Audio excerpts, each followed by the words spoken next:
Welcome back, guys. I'm Kelsey Kalor, and this is my astrology channel. But if you're new to my channel, go ahead and like and subscribe if you like my background. I made this art piece. I call it Ooze. I used to call it something else, but it was inappropriate. But yes, like and subscribe if you want to check out more videos that I have in today's astrology. Now, last month I covered all of September's biggest astrological moments, but now this time I'm covering the best month ever in the year, October. It's the best month of the year because not only is it popular, but it's because that's my birth month.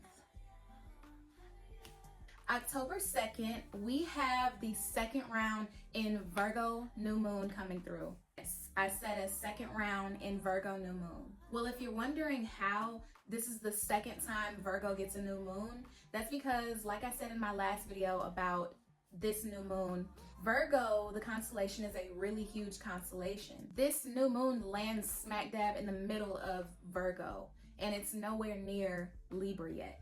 So just to warn you, this is a Sidereal, aka Vedic astrology channel. This is the most accurate and precise that astrology can get.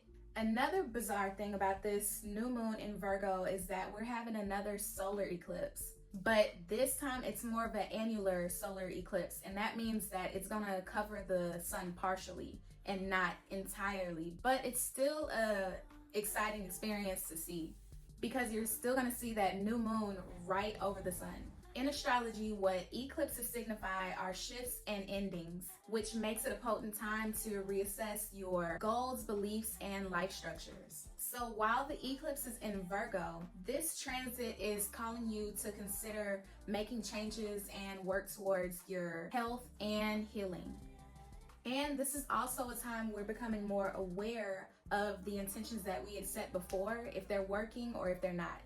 And just to recap what I mentioned in the last video about Virgo and new moon, it's basically a time that lets us know to let go of old patterns, relationships, or even mindsets that are no longer serving us or never did serve us. And it's also the time to thinking of practical ways that can serve others and yourself. So basically, it's time to get organized and creating more efficient structures and functions in your life. So, in other words, getting your shit together. Getting your shit together. And like I said in the last video, it's like a coming to Jesus moment. But be sure to check out the Virgo in new moon. It's going to be the same deal for this new moon because it's a longer season. It's just that this time you're going to be coming up with better solutions. So practice makes perfect, and that's what Virgo is all about, perfection. On another note, we have Pluto going direct, which means it's coming out of retrograde on October 12th. So if you're not familiar with Pluto and what it signifies in our solar system and how it makes an impact on Earth, this planet is ruled by the god of the underworld. And I know that sounds scary, but in other terms, this means that it brings our attention to the darkness that underlies everyday life. So Pluto rules intensity, the time of rebirth and transformation, and it also relates to obsessions, compulsions, and fears, secrets, and as well as traumas. And I know that this planet sounds very malice, but these negative aspects that happen in astrology are only to create something positive in the world or within your own life. Pluto is basically the planet that intensifies your experiences more and more and more until you can't take it anymore, and finally give those deep-seated issues the attention that they need. And your traumas and fears don't have to be something big and dramatic and heavy. It's just that even a small dose of it can become bigger over time if you don't do anything to nurture that situation or change it. At the end of every Pluto transit, you have to come out of it transformed and rebirthed into a powerful version of yourself.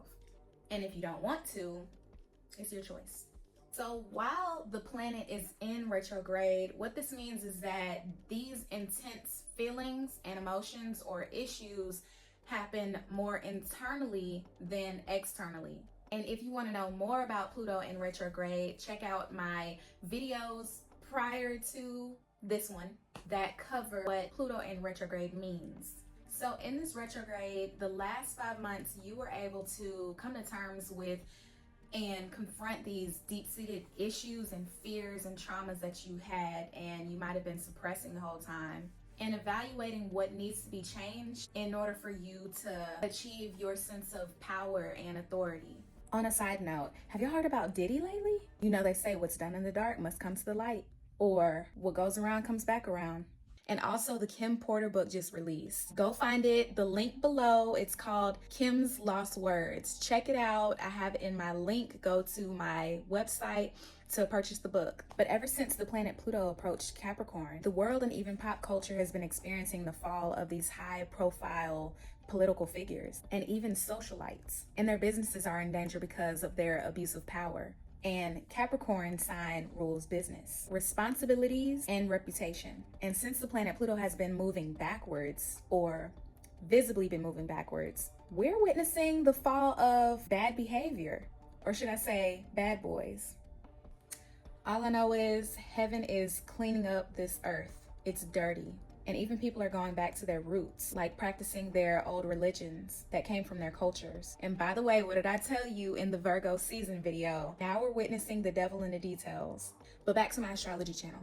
Now that it's going out of retrograde, October 12th, you're going to be experiencing these intensities outward again. And no, I'm not really excited about that.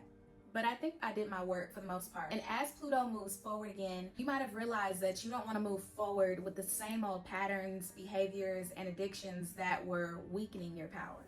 And this time, you want to step into your real sense of authority and control over yourself. And if you have not done your work and you keep on rejecting these fears that you might have, or even these deep-seated situations that keep making you feel less than, then these situations are just going to keep on coming and coming and coming, stronger and stronger, until you finally realize that you don't want to do it anymore. Unfortunately, you're not invincible. You're not even a robot. I know that we want to be the strongest, but at the end of the day, we are human and we experience these things that are meant to ground us and make us come back stronger, with better instincts and better intuitions, and of course, wisdom. So with that said, you can increase your mortality and power once you acknowledge the most uncomfortable things about your feelings and start healing. So that's it for this video. With that said, check out my new moon in Virgo last month and discover what Pluto in retrograde really meant for us. All right, tune in for the next videos I have coming up this October.